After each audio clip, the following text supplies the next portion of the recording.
Olá, muito boa tarde, bom dia ou boa noite, qualquer que seja o horário que você esteja assistindo isso. Meu nome é Daniel Vinícius, faço parte do projeto Recomece. No projeto Recomece, nós estamos falando na nossa célula este mês de março sobre a história de Paulo. Nós estamos discorrendo o mês inteiro sobre a história de Paulo e os principais pontos da história de Paulo.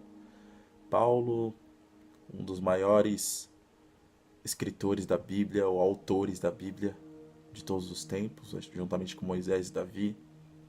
É alguém muito importante para o cristianismo, um dos pilares do cristianismo, não é verdade?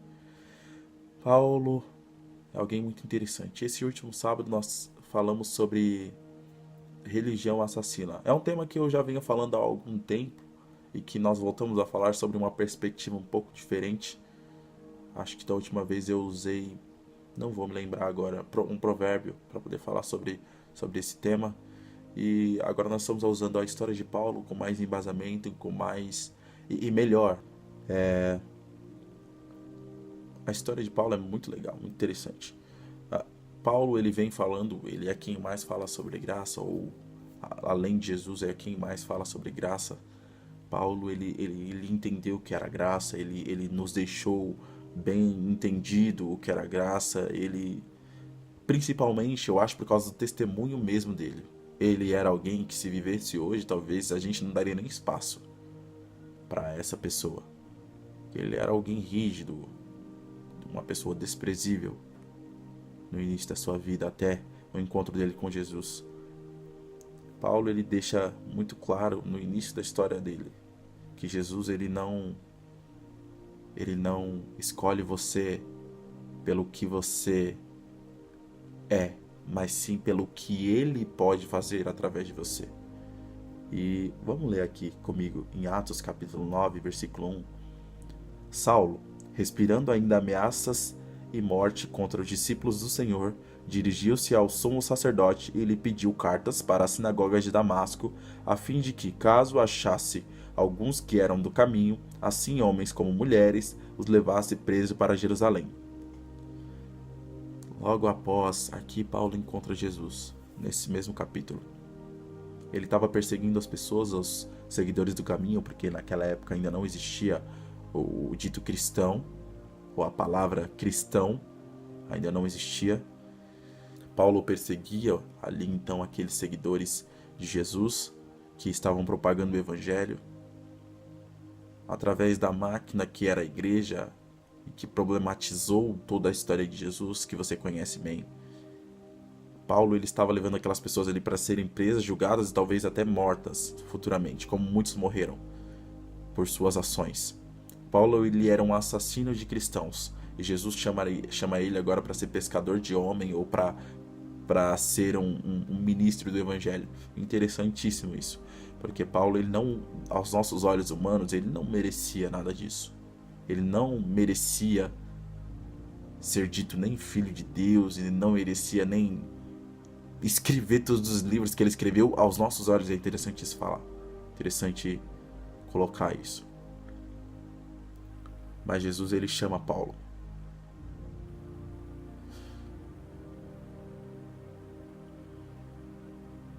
O nosso tema é muito polêmico, porque ele traz à luz algumas verdades que nós não queremos aceitar, que nós assassinamos as pessoas diariamente. Posso pegar um exemplo muito claro, dois exemplos aqui muito claros. Ainda hoje existem algumas religiões que quando o crente peca, ele é colocado para fora da igreja e então ele é colocado em vergonha, porque os irmãos não podem mais falar com ele, a igreja não pode mais falar com ele, e quando algum irmão o vê-lo, tem que passar para o outro lado da rua e não mais ter nenhum tipo de relacionamento com aquela pessoa.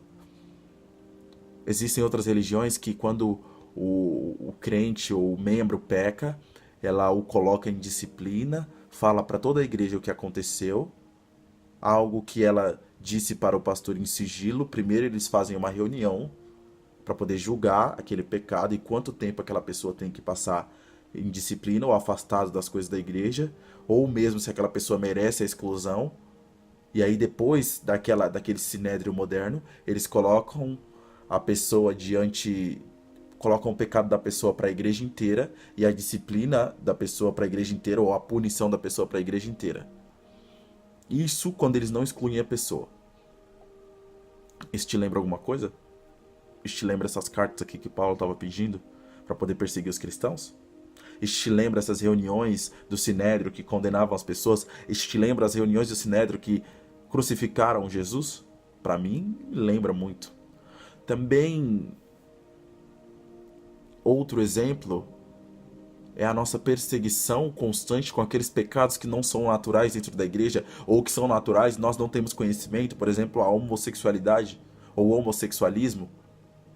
Não sei qual que é o correto ou politicamente correto a se falar, mas nunca foi uma pauta cristã o homossexualismo, a homossexualidade. Sempre foi uma pauta moral, mais moral do que cristã. Porque quando Jesus ele vem e Paulo escreve que todos nós fomos destituídos da glória de Deus e carecemos da misericórdia dele, então todos nós somos pecadores. Quando Jesus ele vem e fala, olha, não existe pecado grande, nem pecado pequeno, nem pecado maior, nem pecado menor, então vocês todos são iguais, ninguém é diferente de ninguém.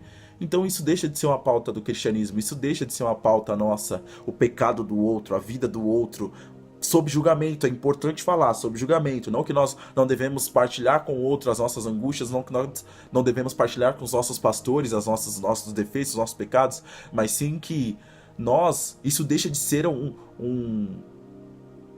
uma matéria nossa julgar as pessoas e passa a ser somente de Deus, porque Jesus ele veio e nos deu a graça, tudo de graça. Deus ele deu o seu filho de graça sem nós merecermos. Deus ele escreveu todo o plano da salvação sem nós merecermos. Paulo entende isso e nos discorre sobre todos os livros que ele escreve.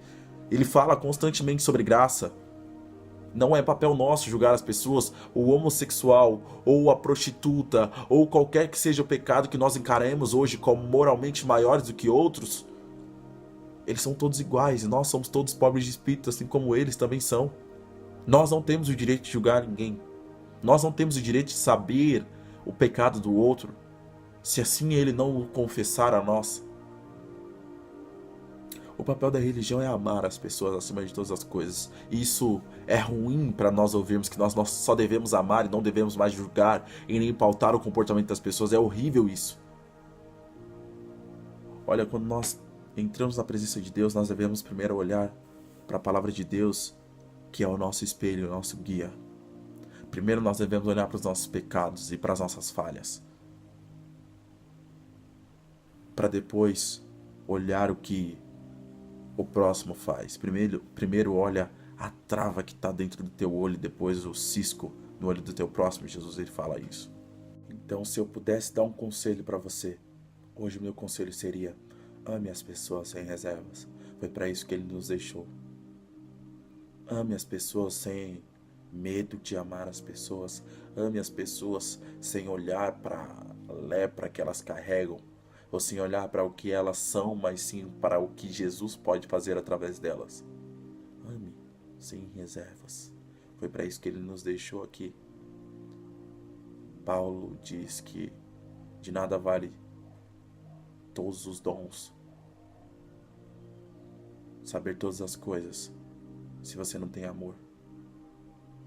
De nada vale. O maior dom do Espírito é o amor. E ele fala: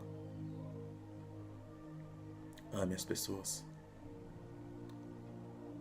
Fazer o bem para o próximo, mesmo que você não se beneficie com isso, mesmo que você não fique bem diante da sua comunidade evangélica ou cristã, mesmo que você não consiga